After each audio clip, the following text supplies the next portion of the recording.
best place to find the lovers, so the bar is where I go. Me and my friends. Hi, this week I chose The Shape of You by Ed Sheeran as a song to kind of go through, break it down, construct a drum part for it.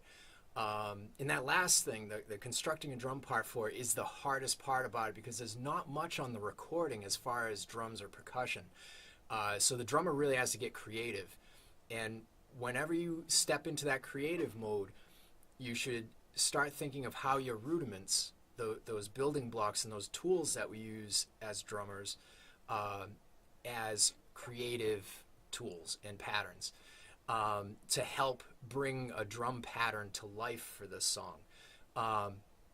So there's a lot of clapping going on in the actual recording, not much drums, but the overall pattern, the underlying pattern, is this sort of dotted eighth or dotted quarter, depending on how you want to look at it tempo-wise. There's like one, and one, and one, and one. So you should take that pattern and try to develop that into a groove that you can use during the song when you have to play it live. Now I'll go through a couple of things that I do with it live, just as ideas. This isn't an end-all be-all. The only way you can possibly play this song is what I'm about to do. There's a bunch of different things that you could try. But I'm going to take that underlying 1E and A2 and 1E and A2 and 1E and A2 and, which is sort of soca based or baião, if you're familiar with those type of Brazilian Latin grooves.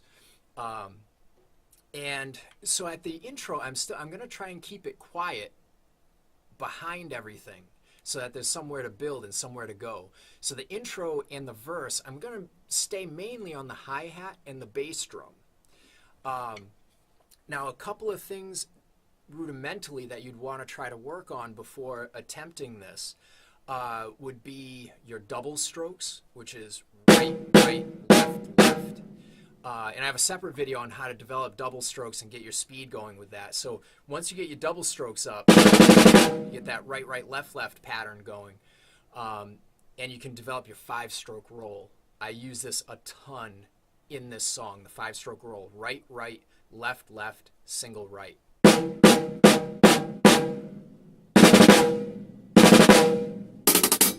Okay, I use that a ton. So that'd be one rudiment to develop first. Another would be drags, where you're playing a double stroke with one hand into a single accent with the other. Again, your double strokes are involved there. And other patterns like paradiddle, right, left, right, right, left, right, left, left. I have another video on paradiddles and how to develop those. And because I use all of those rudiments in developing a drum part for this song. So again, intro and verse, I come up onto the hi-hat and I put that 1E and A2 and 1E and A2 and on the bass drum. And up on the hi-hat, I develop a 16th note type pulse that follows and fills in between the gaps there.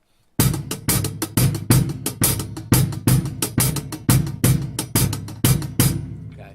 Now, the drags and the 5-stroke rolls start to come into play to develop what's happening on the hi-hat. And you can hear Stuart Copeland from The Police do this, Carter Beauford from the Dave Matthews Band do this.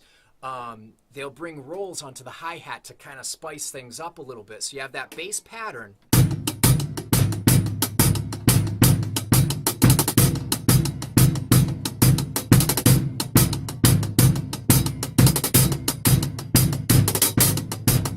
And there at the end, I threw in a drag in a different spot in the beginning of the pattern on E of 1.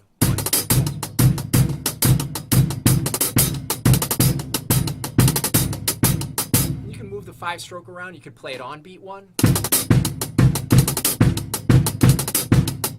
You can play it on the and of 2.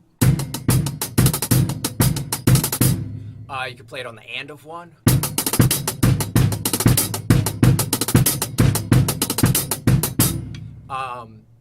And you can mix and match and kind of flow with the vocals, filling in different spots here and there. So again, you got your drag and your 5-stroke roll up here. Now, when it goes into that sort of pre-chorus part where it builds up a little bit, I start dropping the and of 2 onto the snare drum to give it a pulse, a little more of a pulse on top of the bass drum. So now it's going to be like ba, ba, ba, snare and bass together.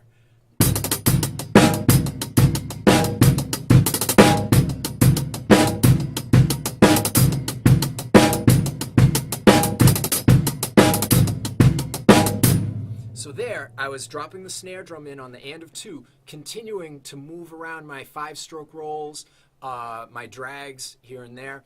And again, when you use that 5-stroke, when you use that drag, depends on what you're hearing in the song. You don't want to clutter everything up by doing it constantly, but you want to do it in and around the vocals, in around what the guitarist is doing, and to help build and develop, never to clutter up and get in the way.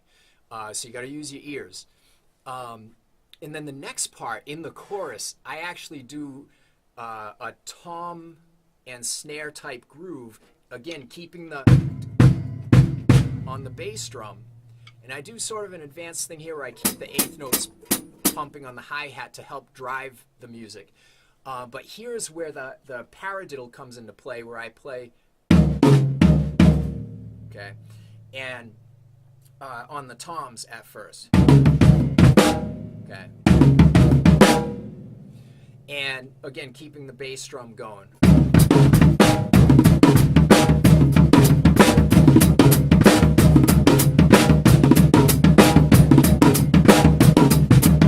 And again you get that drag broken up, double stroke left up here, single right.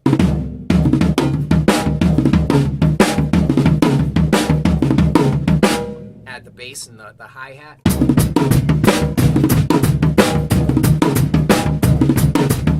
It adds a really nice drive underneath the music.